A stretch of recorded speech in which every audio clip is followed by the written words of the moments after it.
All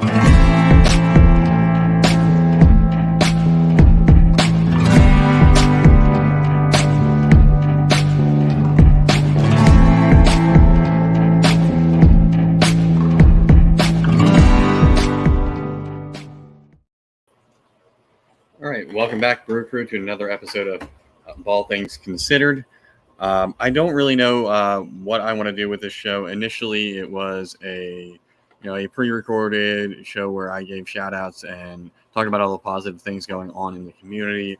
I haven't gotten really too much feedback on that or seemingly interest in it. So I think maybe as the show evolves, until it evolves, this might just be a vlog where I give you guys some updates. But as usual, my elevator pitch in the beginning, go support US Arc. They fight for our rights as reptile keepers. I am a bronze member. And I encourage you guys to sign up, donate. And if you can't, then, just sign up for their email blast. So that way you can, remain informed and follow them on social media. Anyway, so updates from me. I do have the leopard gecko egg in the incubator. And it seems like it's doing all right. It's the first time I've actually had a viable leopard gecko egg, so I'm really excited. And hopefully everything works out and the thing hatches towards the end of July. So yeah, that was exciting. This is the first time like I said, it's the first time I've had a viable egg. I don't really know what to expect or what possibly could hatch out, since there's a lot of things with the genetics of lizards and geckos specifically that I'm still trying to learn. So we'll see, what pops out. It could be, something like one of the parents or, a combination of, everything there. There are some lines that may or may not get passed on, but we'll see. I'm really excited. And speaking of clutches, I did have my first ball python clutch of the season. I came home from work yesterday to find my bumblebee spark on eggs. She was quite a bit late. I wasn't too alarmed because my temperatures were a little bit off, and it's the first time I was breeding in this rack behind me. So I rectified the temperature issue, and she laid a few days later. I'm hoping the other ones that are gravid will follow suit. So I didn't get a chance to really put out a video about that clutch or pulling the eggs, since when I came home from work, it seemed like she had laid them pretty early, and I was preoccupied with making sure she was okay and getting the eggs, out from under her and pulling the clutch and getting them into the incubator. So when I came home from work, she was like this. I did notice that there was this, it looked like a couple slugs, so I was a little bummed out to see that, but it happens. So she was pretty nice, not too feisty when I pulled her off, and she did give me 2 slugs and a non-viable boob egg. But she laid 8 eggs in total, 4 that were really nice, and 1 viable boob egg. And the joke is that one's going to be the all-gener. So we'll see how everything goes. And this project was a joint pairing between my friend Brad from Mountainside Herpiculture. We used his ivory male and paired it to my bumblebee spark. So everything in the clutch will be yellow belly, at least. So that's good. We're hoping to hit some pumas, which would be nice. Given that everything in the yellow belly complex, when it acts like super, it's really good to have. Especially if you have a super on the other side. That way you know what you're going to get.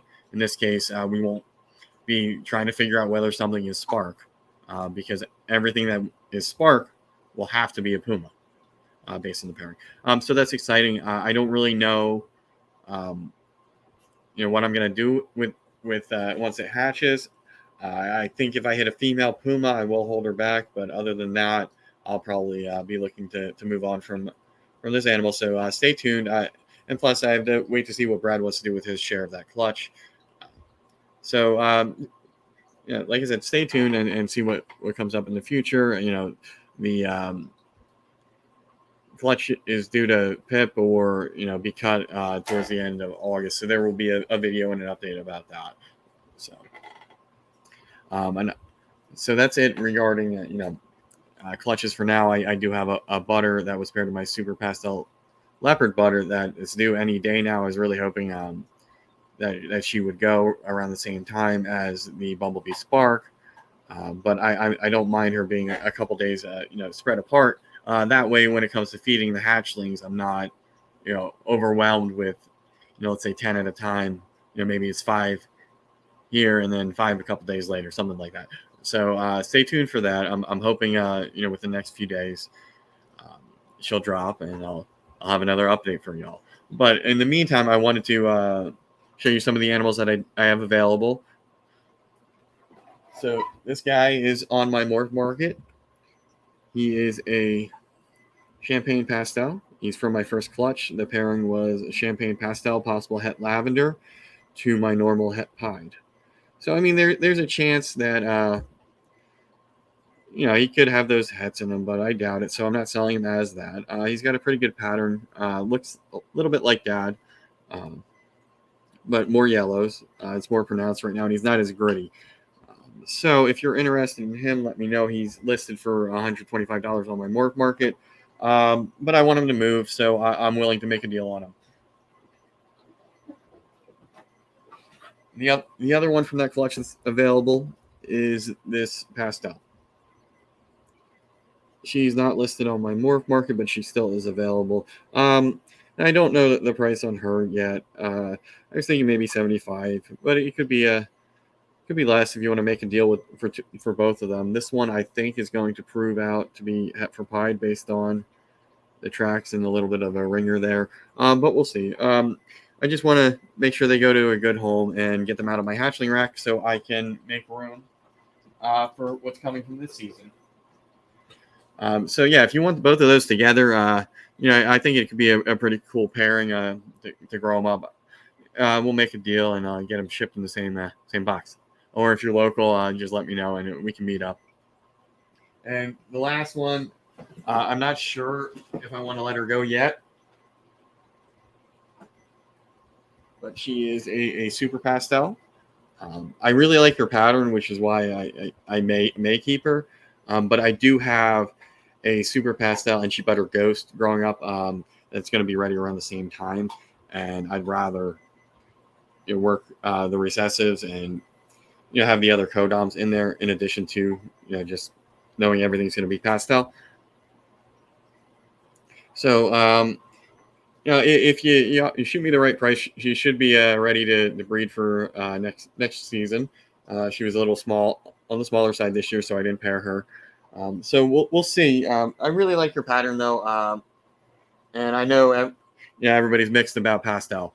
But if you're interested, and especially if you're local to me in Pennsylvania, let me know.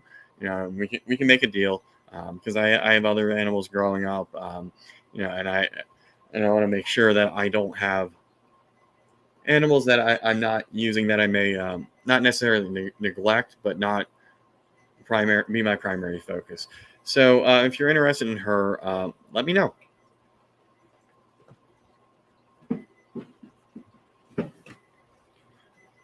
All right, that's it for me today. I will be at the Pennsylvania Breeders Barbecue at Jeremy Warfel's on Saturday the 1st. And I will be going live. I don't know how long. I don't know what it will entail. It may just be me popping in, giving you a panorama of what's going on, maybe interviewing a few people walking around. I don't want to bother people too much while they're having fun. I don't want to be that guy walking around the whole time with a camera taking pictures, asking for interviews and that sort of thing. So we'll see how it goes. It's probably going to be pretty short, but it'll just give you guys sort of like a point of view of what I'm experiencing while I'm hanging out with all these awesome people. So I'm really excited and looking forward to that. So with that being said, remember to like, share, subscribe, and I will see you next time.